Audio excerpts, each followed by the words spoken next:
over caution. Some people never will have much. They're too cautious. Now, you can also be too reckless, but you can also be too cautious. This is called the timid approach to life. I used to say, what if this happens? It's called the language of the poor. What if this happens? And on top of that, if this was to happen, look at the fix I'd be in. I better not try. To not make a decision also has a cost. And sometimes the cost of not making a decision is far worse than the cost of making a decision, even if the decision is risky. And so one of the things you can derive from that, and this is very useful, I think, is that you're screwed no matter what you do.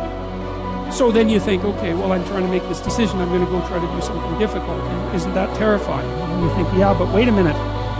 What's really terrifying is not doing it. Fear, ladies and gentlemen, can hold you back from doing something that you know within yourself that you're capable of doing, but it will paralyze you. And it seems like you're in a hypnotic spell. I ask you a question, what is the benefit?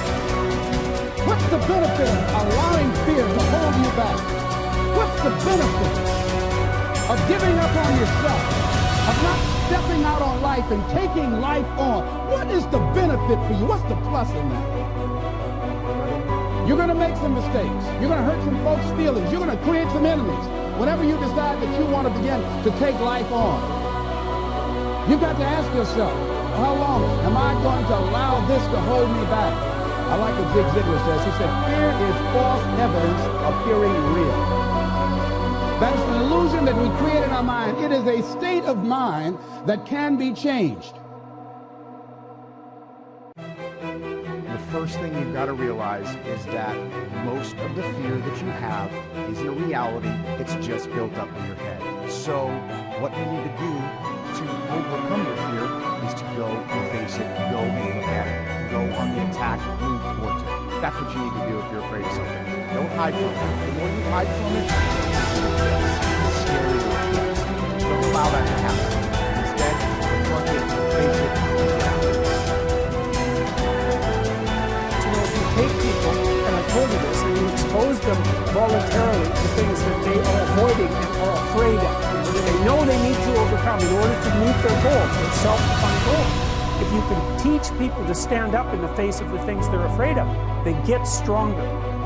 And you don't know what the upper limits to that are, because you might ask yourself, like, if for 10 years, if you didn't avoid doing what you knew you needed to do, by your own definitions, right, within the value structure that you've created, to the degree that you've done that, what would you be like?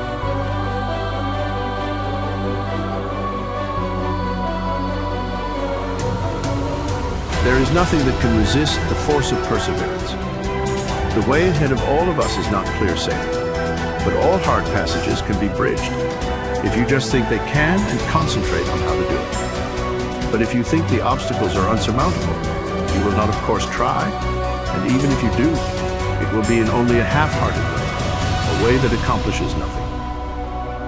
Many men will not begin an undertaking unless they feel sure they will succeed in it. What a mistake. This would be right if we were sure of what we could and could not do. But who knows? There may be an obstruction there now that might not be there next week. There may not be an obstruction there now that will be there next week. The trouble with most persons is that just as soon as they see their way blocked, they lose courage. They forget that usually there is a way around the difficulty. It's up to you to find it. If you tackle something with little effort, when the conditions call for a big effort, you will of course not win. Tackle everything with the feeling that you will utilize all the power within you to make it a success. This is the kind of concentrated effort that succeeds.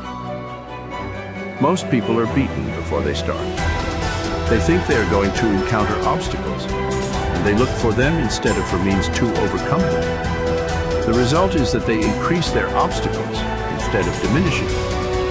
Have you ever undertaken something that you thought would be hard, but afterwards found it to be easy?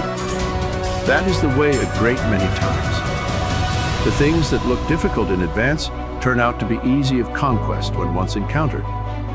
So start out on your journey with the idea that the road is going to be clear for you, and that if it is not, you will clear the way. All men that have amounted to anything have cleared their way, and they did not have the assistance that you will have today. The one great keynote of success is to do whatever you have decided on. Don't be turned from your path, but resolve that you are going to accomplish what you set out to do. Don't be frightened of the few rebuffs, for they cannot stop the man that is determined, the man that knows in his heart that success is only bought by tremendous resolution, by concentrated and wholehearted effort. He who has a firm will, says Willink, molds the world to himself. People do not lack strength, says Victor Hugo. They lack will. It is not so much skill that wins victories, as it is activity and great determination. There is no such thing as failure for the man that does his best. No matter what you may be working at the present time, don't let this make you lose courage.